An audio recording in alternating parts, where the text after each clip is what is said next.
My ex refused a DNA test and painted me as a deadbeat dad, but I fought back and revealed the truth that destroyed her lies. This story starts around 15 years ago when I was finishing up a contract job across the state. My girlfriend of 3 years, Melissa, had been acting strange even before I left. I'd been away for a few weeks, not long by any stretch, but just enough time to feel like I needed some space to think about things. Our relationship was going downhill fast, and I'd pretty much decided to break up with her as soon as I got back. I figured it'd be easier in person, you know. The day after I got back, she's already blowing up my phone, saying she has big news and that we need to talk. So, I head over, knowing something's up. Melissa's acting a little too excited, like over the top cheerful, and immediately I'm getting this gut feeling something's off. Then she drops it, she's pregnant. I'm not going to lie, that hit me like a ton of bricks. I just sort of stared at her, and the whole thing felt unreal for a second. But here's the kicker. After I let the news sink in, I asked how far along she was, expecting maybe a couple of weeks, tops. But then she says 4 to 7 weeks. Right away, I'm doing the math in my head. I've been gone for 5, maybe 6 weeks, depending on how you count the days. No matter which way I sliced it, those numbers didn't line up. I kept my cool, though, and asked if she was sure about the timing. I thought maybe she'd backpedal a bit, like she'd just gotten it wrong or something. But nope, she's sitting there nodding, absolutely certain. I told her, Melissa, I've been away for almost 6 weeks. That doesn't add up. She got all defensive right away, like I'd accused her of something huge. Are you doubting me? She fired back, saying, this is our baby. In that moment, I realized she was dead set on making me accept this. No questions, no pushback, nothing. But there was no way I was just going to roll over and go along with it. So, as calmly as I could, I told her that if she wanted me to be involved, we'd need 2 things. First, a paternity test to make sure the baby was mine. Second, if the test showed I was the father, then we'd go through lawyers to figure out support and custody. I wasn't trying to be a jerk here, but I wasn't about to let her rope me into something if it wasn't even my kid. Well, that set her off. She went from defensive to downright furious. She was yelling that I was insulting her, that I didn't trust her, and she kept saying things like, I can't believe you'd ask me to do something like that. According to her, just asking for a paternity test was basically calling her a liar to her face. But I was done playing along. So, I told her that if she wasn't willing to do the test, then we were over. And here's the weird part, she wouldn't accept the breakup. Like, she outright said, I don't accept that, as if she could just refuse to be broken up with. I don't even know how that works, but she was set on ignoring everything I just said and carried on like we were still together. When I finally left her place, I hoped maybe she'd cool off and realize I was serious about the breakup. But that was just the beginning of a long nightmare. The next couple of weeks were like a bad movie. Melissa started spreading the story that I was a deadbeat who had abandoned her while she was pregnant. She told all our friends, our old coworkers, even people I barely talked to anymore. Suddenly, I was getting calls from mutual friends saying things like, man, you really should step up. She's pregnant, and she needs you. Every time I tried explaining my side, it was like talking to a wall. Melissa had them convinced she was this poor, abandoned girl who'd been left to fend for herself. Some of my friends even offered to help her financially, and I knew a few people were slipping her money. It was like she'd made me into some kind of villain, and nobody wanted to listen to my side of things. She'd post on social media with all these woe is me updates, dropping hints about how hard life was, and people ate it up. I tried reaching out to people to explain my side, but it felt pointless.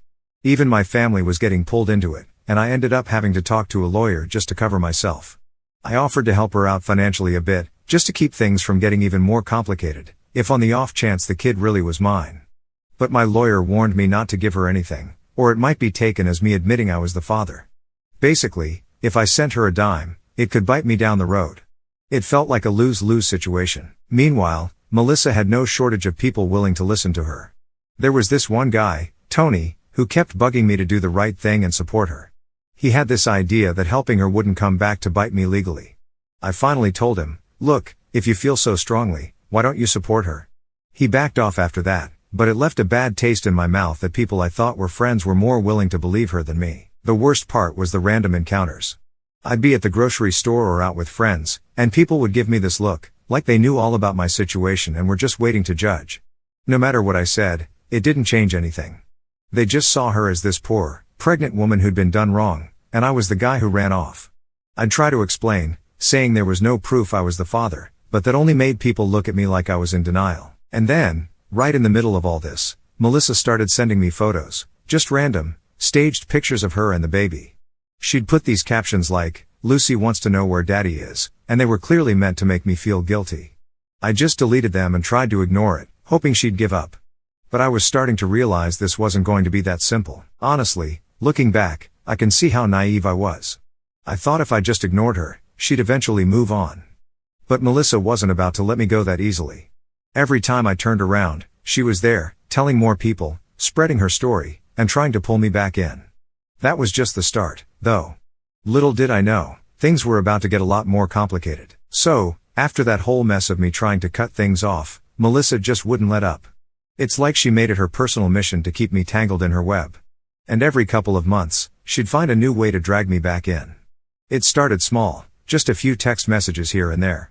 She'd send me random updates like, "Lucy is doing great. She smiled for the first time today." I'd ignore it.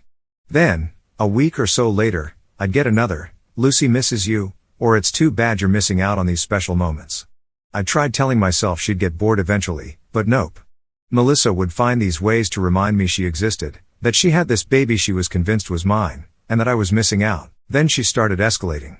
I'd be out with friends, and she'd just show up out of nowhere with the baby, acting like we were still together or something. She'd waltz over, holding Lucy, smiling like she wasn't the least bit out of place. "Oh, hey," she'd say, like it was casual, "thought you'd want to see your daughter."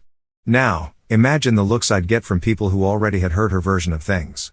My friends would just stare at me like I was this jerk abandoning a child, and Melissa would act hurt, like she couldn't understand why I was being so cold.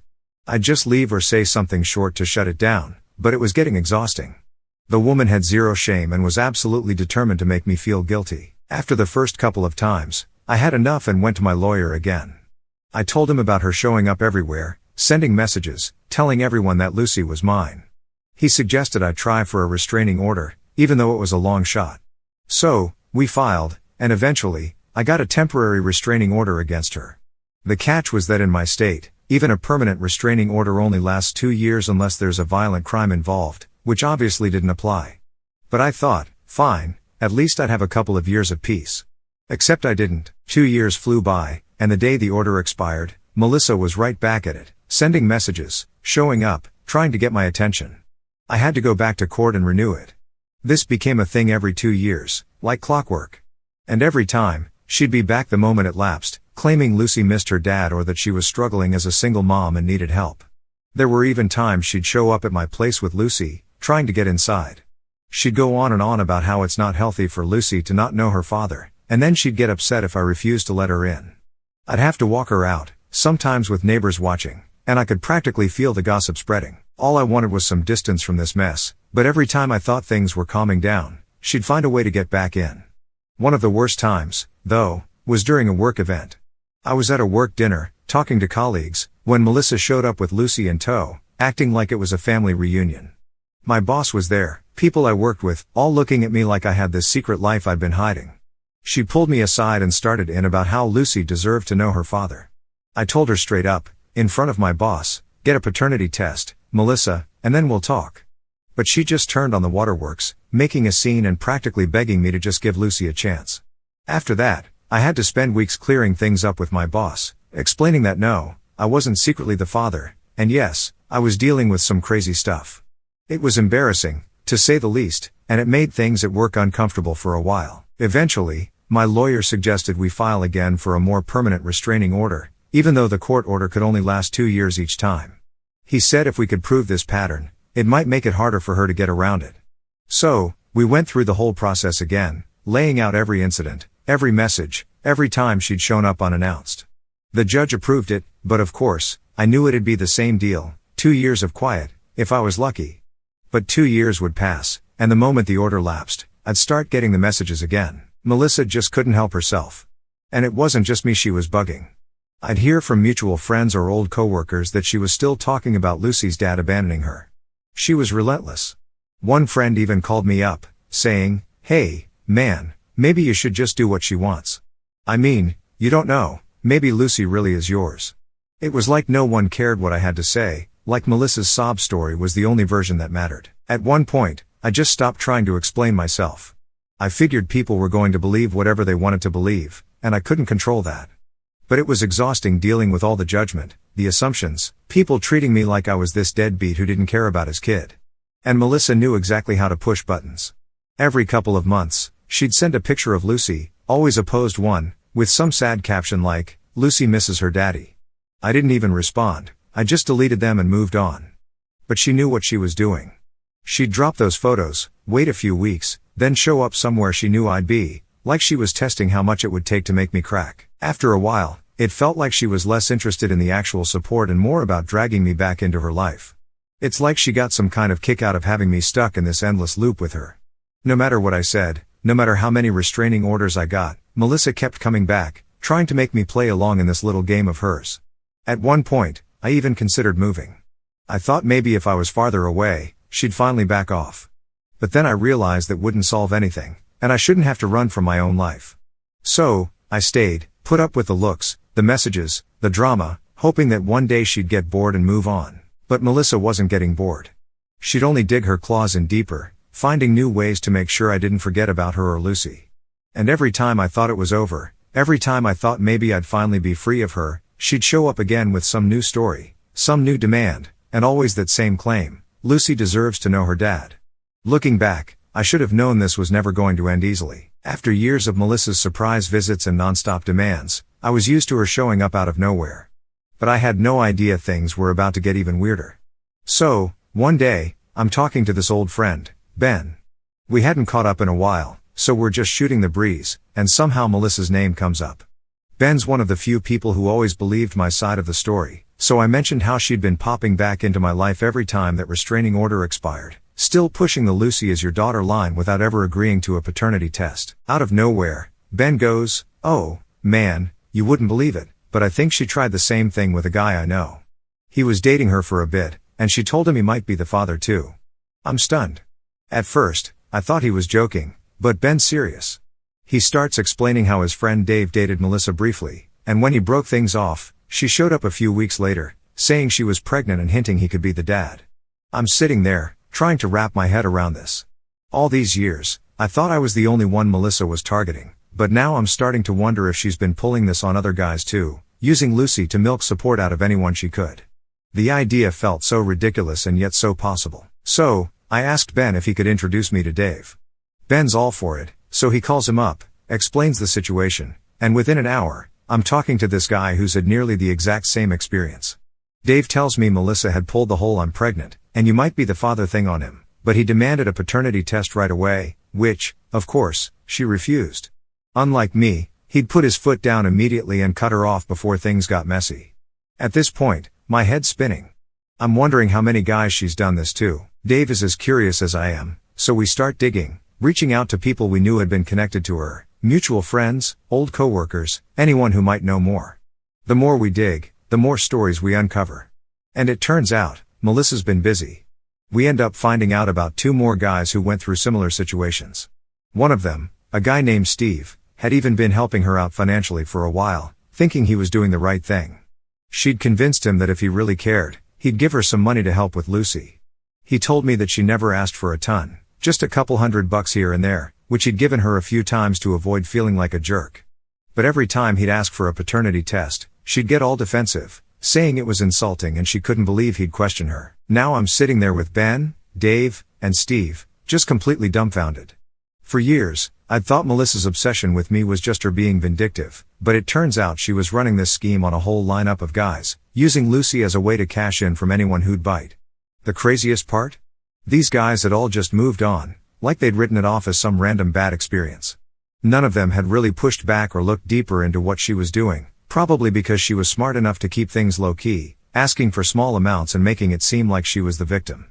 She played her part so well that no one thought to compare notes. And that's exactly how she got away with it for so long. At this point, I felt like I was in the middle of some bizarre mystery that was just now coming to light. We start piecing together a timeline, trying to figure out when she'd been with each of us and when she'd started using Lucy as a pawn. It was like this twisted puzzle, with each of us holding a piece that only made sense when we put it all together. I decided it was time to take this to my lawyer and see what we could actually do about it. I couldn't let her keep pulling this on me or any of the other guys. So, we all agreed to go in together as a group. My lawyer was blown away when I explained the whole situation. He hadn't seen anything like it before, but he said that if we all worked together, we could make a strong case against her and finally get some closure on this whole thing. After we filed, Melissa was ordered to appear in court, and that's when things got even messier. She tried denying everything, acting like we were all just a bunch of bitter exes trying to gang up on her. But with so many of us telling the same story, she didn't stand a chance. My lawyer pointed out how she'd refused a paternity test from every single one of us, how she'd taken money from Steve under false pretenses, and how her story changed depending on who she was talking to. She started to unravel pretty quickly under the pressure. The judge eventually ordered her to get a paternity test for Lucy, and you could see Melissa's face go pale. For the first time, she was losing control of her little game, and she knew it. She tried arguing with the judge, saying the test was unnecessary and insulting, but the judge wasn't having any of it. We all took our tests, and at this point, I was finally starting to feel like maybe this nightmare was coming to an end. The judge set a date for the results, and I remember walking out of the courtroom that day with a weird mix of relief and anger. I was mad, sure, but there was this strange sense of satisfaction knowing that maybe this was finally it, the end of Melissa's endless demands and guilt trips. What blew my mind, though, was how close she'd come to getting away with it. If it wasn't for that one random conversation with Ben, none of us would have ever known there were other guys going through the exact same thing. She could have kept this up for who knows how long, dragging other men into her chaos, squeezing money out of them with this fake story of Lucy's dad. It's like she'd perfected this routine, knowing just how to push people's buttons without pushing too far. The worst part was, I couldn't help but think about Lucy. Here was this kid being used as a tool by her own mom, with no idea of who her real dad even was or if he'd ever been around. It was sad, honestly, and I realized that if Melissa was capable of doing this to us, what else was she putting that kid through? But that wasn't my problem to solve. All I wanted was for Melissa to leave me and everyone else alone, to end her game for good. And finally, it felt like that might actually happen. The day finally came for us to face Melissa in court, and let me tell you, it felt surreal. After years of her games, her guilt trips, and her lies, here we were, all lined up in the same room. The other guys and I had spent months preparing, comparing notes, working with our lawyers. But as I sat there, waiting for the hearing to start, it hit me how wild this whole situation really was. A bunch of us, practically strangers, bonded by one woman's never-ending scam. It was like a bad movie, only we were living it. When Melissa walked in, she was all smiles, trying to act like this was some big misunderstanding. She even gave a little wave to one of the guys she'd been hounding, as if she was walking into a coffee shop to catch up with friends. Unbelievable. But that's Melissa for you, always playing to her audience, always acting like she's the victim who doesn't understand why everyone's ganging up on her. Then the hearing starts, and she immediately tries to twist things, making herself look like she was just a struggling single mom who was only trying to make ends meet. She goes on about how she just wanted what was best for her daughter, talking like she's some kind of martyr. I'm sitting there, grinding my teeth, while she tells this sob story. But the judge was not buying it. You could see the skepticism all over his face. My lawyer laid everything out, starting with my story. He went through how Melissa had initially claimed I was the father, how she'd refused a paternity test from the start, and how she'd used the Lucy needs her dad line to guilt me into contact time after time. He brought up every message, every unwanted appearance, every single time she dragged me into her mess, only to disappear whenever I asked for proof. It was brutal hearing it all laid out like that, years of my life summed up in this sad, twisted timeline. Then he moved on to the others. Dave, Steve, and the rest of the guys took turns telling their versions of the same story. Each one had almost the exact same experience, Melissa showing up, saying she was pregnant, insisting they were the father, and refusing any kind of paternity test while squeezing them for support. It was like watching a broken record, same lies, same manipulations, just with different names and faces. Melissa's lawyer tried to defend her, saying we couldn't prove she'd done anything wrong. He claimed she'd just been misunderstood and that we were exaggerating things. But when the judge looked back over all our statements and saw how similar they were, even he had a hard time keeping a straight face. It was clear Melissa's lawyer was grasping at straws, trying to turn this mess into something innocent. But with so many of us standing there, all telling the same story, they didn't stand a chance. Then the judge turned to Melissa, and he was done playing nice. He asked her directly why she'd refused every paternity test, why she kept insisting that Lucy was each of our kids when she wouldn't prove it. Melissa's face went red, and she started stammering, saying that she felt it was insulting and that a mother's word should be enough. She tried to throw some guilt in there, talking about how hard it is for single mothers and how she was just trying to protect Lucy. The judge looked at her for a long moment, then said, "Miss Clark, you've been asked by multiple men, multiple times, to provide proof of paternity, and you've refused every single time. I have to question the sincerity of your claims." For the first time, Melissa looked shaken. She opened her mouth like she was going to argue, but nothing came out. Finally, she muttered something about how she didn't think it was necessary. That's when my lawyer spoke up again. He pointed out how she'd accepted money from Steve for years, knowing full well he might not even be the father. He explained how she'd manipulated people, how she'd kept Lucy from any real connection to her true family just to keep this charade going.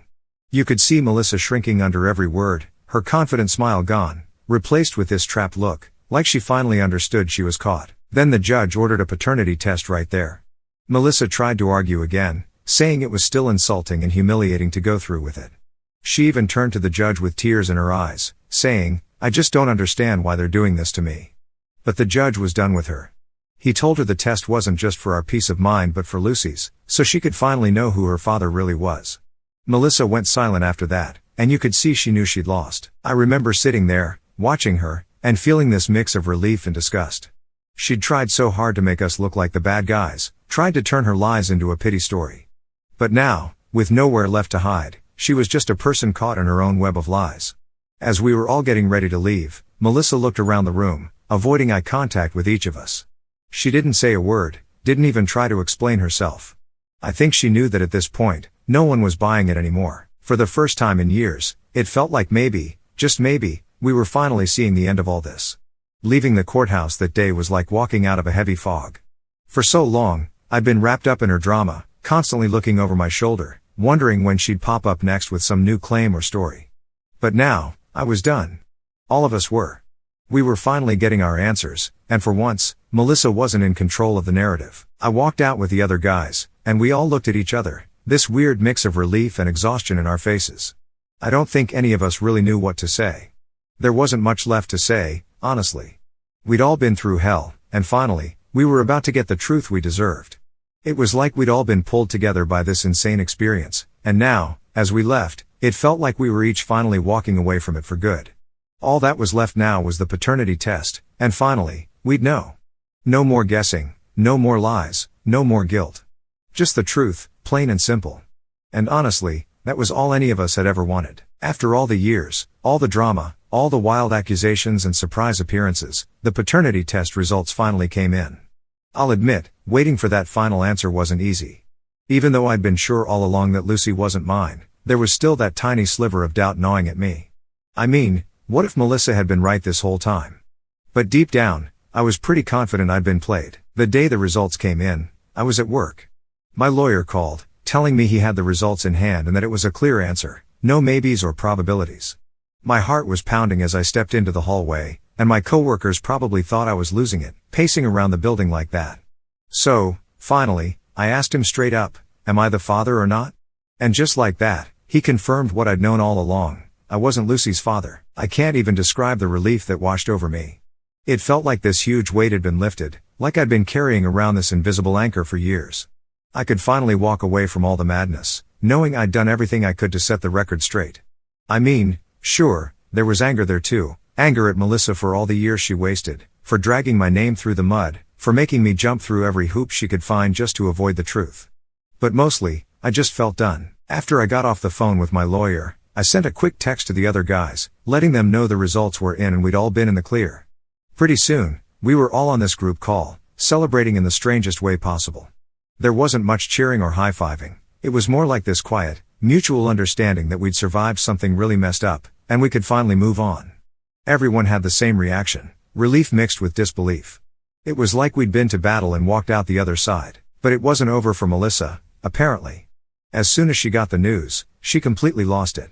She showed up at my house the very next day, screaming on my front lawn like she'd just been betrayed by the whole world. She was yelling all kinds of nonsense, saying I was a coward, that I'd turned Lucy against her, that I'd ruined her life. The whole neighborhood could hear her, and I didn't even try to engage. I just stood at the window and watched her make a scene, knowing there wasn't anything left for her to use against me. Eventually, the cops showed up and took her away.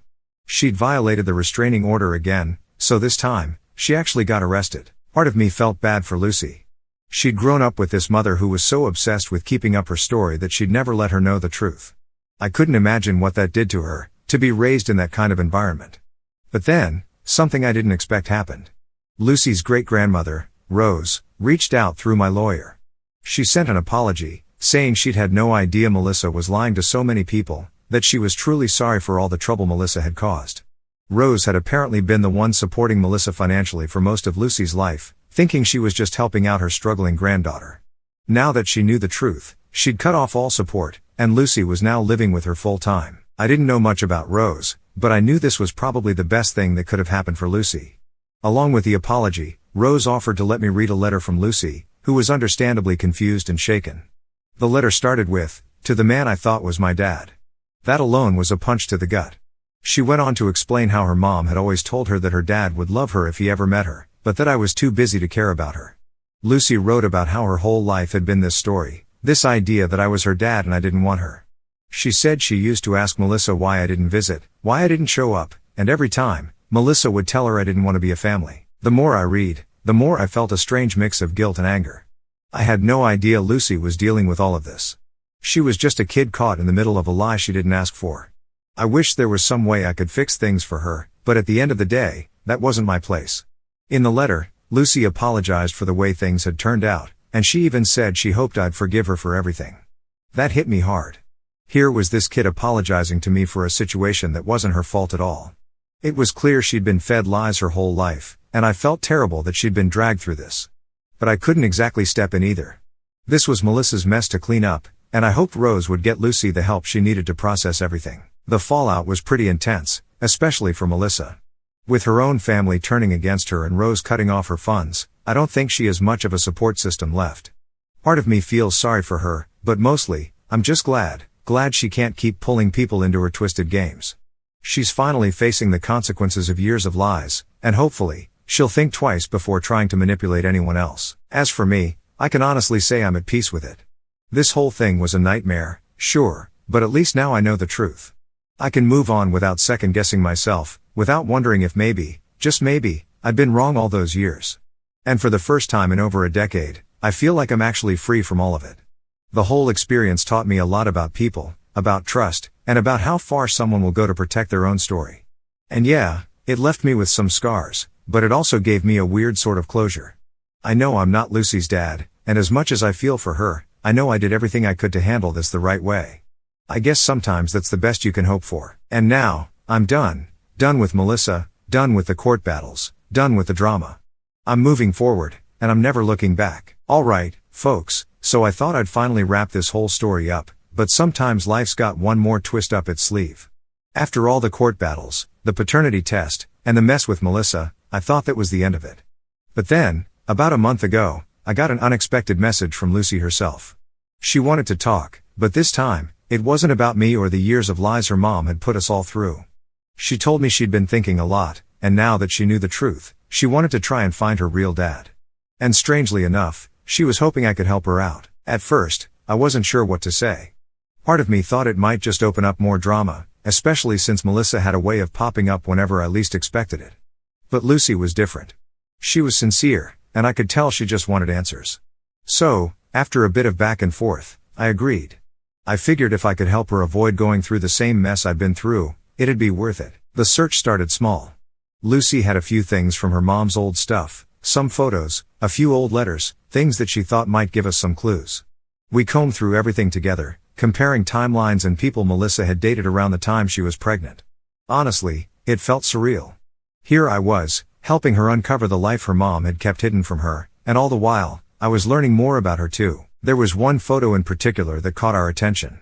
It was of Melissa with a guy we'd never heard her mention, a faded Polaroid with a young, smiling guy standing next to her. No date, no name on the back, just the two of them at some random beach. But something about the photo struck us both as significant. Lucy remembered her mom mentioning a boyfriend she'd had right before she met me, someone her mom had never talked about again after they split. We didn't have much to go on, but it was a start. With a bit of internet detective work, we finally tracked him down. His name was Alex, and we found his profile on an old social media page he barely updated. Lucy took a deep breath and messaged him. I could tell she was both excited and terrified. This was the guy who might actually be her dad, the person she'd been wondering about her whole life. The wait was nerve-wracking, and I could see Lucy trying to keep her hopes in check. A couple of days later, Alex responded. He was shocked, to say the least, but he agreed to meet up and hear Lucy out. She asked if I could come along for support, which, again, I didn't expect. I wasn't her dad, and I didn't really know where I fit in all this, but I could see she felt more comfortable with me there, so I went. When we met Alex, he was a bit older, obviously, but he had this friendly, open demeanor that immediately put Lucy at ease. He listened as she explained everything, how she'd grown up, the lies she'd been told, the recent court case. You could tell he was taken aback, especially hearing about Melissa's years of manipulation. But there was something in his face that told me he was ready to make up for lost time if it turned out Lucy was his daughter. After that initial meeting, Alex agreed to a DNA test, and let me tell you, waiting for those results was a whole other level of tension. Lucy tried to keep herself busy, but every time we talked, I could see that anxious look in her eyes, like she was bracing herself for another disappointment. Finally, the results came in. Alex was her father. I'll never forget the look on Lucy's face when she found out. It was this mix of relief, happiness, and disbelief all rolled into one. She had the answers she'd been searching for, and for the first time, she actually had a sense of family that didn't come with strings attached. Alex looked as overwhelmed as she did, but he took her hand and told her he was there for her, ready to make up for the years they missed. Since then, Lucy's been getting to know Alex, slowly but surely. She told me he's been doing everything he can to make her feel welcome in his life, and they've even started planning some time together to catch up. I won't lie, it feels strange being on the outside of it, knowing I helped her find her real dad but not really being a part of her life anymore. But seeing her find peace and finally move forward, that's worth it. As for Melissa, word got back to her about the test, and from what I've heard, she's not handling it well. She's been making all kinds of claims, that the test was rigged or that Lucy's been brainwashed by me and Alex. But at this point, no one's listening. Even her own family is finally shutting her down. It's like everyone's finally realized just how deep her lies go, and they're done putting up with it. And me? I'm honestly at peace with it. I thought this whole thing would end with me just walking away, but it feels better knowing Lucy got what she needed. Helping her find her dad was the right thing to do, and while our paths might not cross much anymore, I know she's going to be okay. She's with her real family now, and she's free of all the lies that weighed her down for so long.